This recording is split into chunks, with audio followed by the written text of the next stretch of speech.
Our flag will fly, Bubista warned them. Nobody listened. 24 hours ago, a man named Bubista stood at a press conference podium in Atlanta and said 7 words that nobody in the football world took seriously. Our flag will be flying among the strongest nations. The room moved on. The journalists wrote their previews. Spain would win comfortably. The only question was the margin, 3-0, maybe 4. Cape Verde, population 550,000, making their World Cup debut against the #1 ranked team on the planet, the European champions, the tournament favorites. Tonight in Atlanta, the final whistle blew. Spain 0, Cape Verde 0. 27 shots, 7 on target. Expected goals of 2.29 to 0.3, 70% possession, and not a single goal. The most stunning result of the 2026 World Cup so far. And at the center of it, a 40-year-old goalkeeper named Vozinha who made 8 saves and turned the Mercedes-Benz Stadium into his personal fortress. Bubista told us this would happen. Not the scoreline, the spirit. He said his team would bring their identity. He said Cape Verde likes challenges and difficulties because they like overcoming difficulties.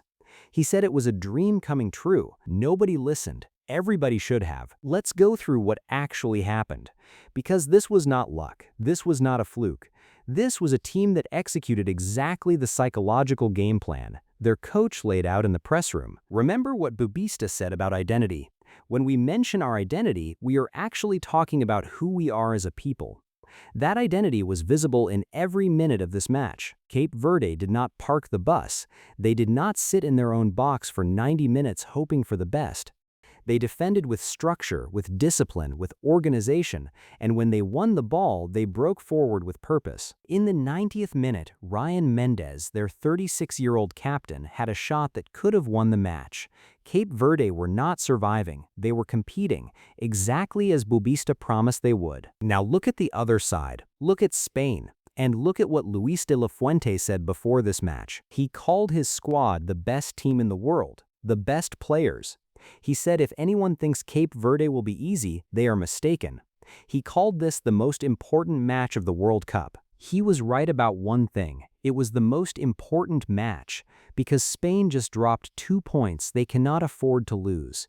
In a group with Uruguay and Saudi Arabia waiting, a draw against the lowest-ranked team is not a minor setback. It is a crisis. And here is where the press room analysis becomes prophecy. In our pre-match breakdown, we identified exactly this danger.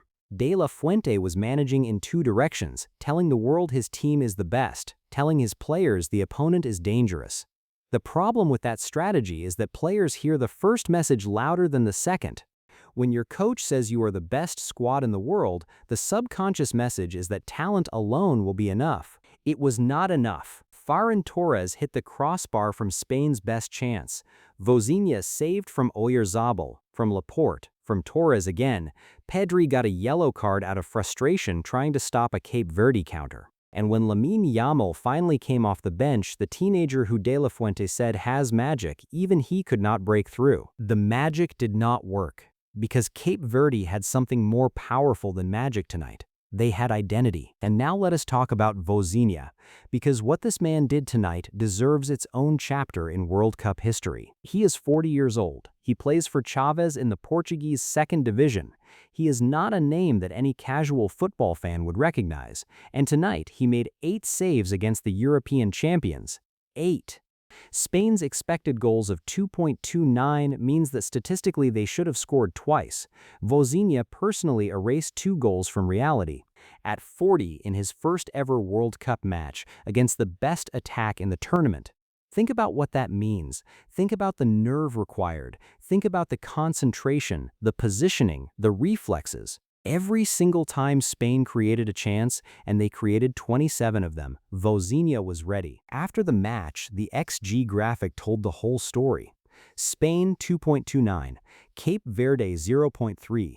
In any normal universe, Spain win this match 2 or 3-0, but football is not played in a normal universe. Football is played by human beings whose psychology determines whether statistics become goals or remain numbers on a screen. Now here is the bigger picture, and this is where the tournament narrative shifts. Spain's draw against Cape Verde does not exist in isolation. It arrives alongside a pattern that is forming across this World Cup.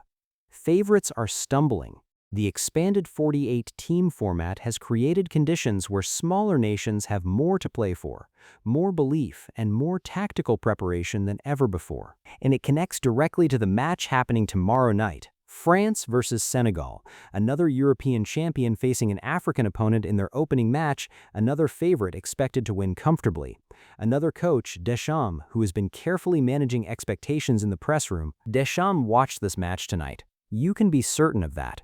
And when Vozinha made his 8th save when the final whistle confirmed the scoreline, Deschamps felt the 2002 ghost get a little bit closer. Because if Spain, the #1 team in the world with 27 shots and 2.29 expected goals, cannot beat Cape Verde, then no favorite is safe, no press room strategy is bulletproof, no amount of tactical preparation guarantees the result. Bubista knew this. He said it before the match. We like overcoming difficulties. Tonight, 550,000 people on 10 islands in the Atlantic Ocean watch their team do exactly that. The flag is flying, just like he said it would. If you are new here, this is Press Room Wars. We decode the press conference before the match, and then we show you how the psychology played out on the pitch. Today, the press room predicted everything. Bubista told you Cape Verde would bring their identity. De La Fuente told you not to underestimate them. Both were right, but only one of them is celebrating tonight. Subscribe and turn on notifications. Tomorrow, France versus Senegal. The 2002 ghost. A coach who refuses to say the word. And after what happened tonight in Atlanta, the pressure on every favorite in this tournament just doubled. Drop it in the comments. Did Bubista deliver the greatest press conference of this World Cup? And is any favorite safe after what Cape Verde just did?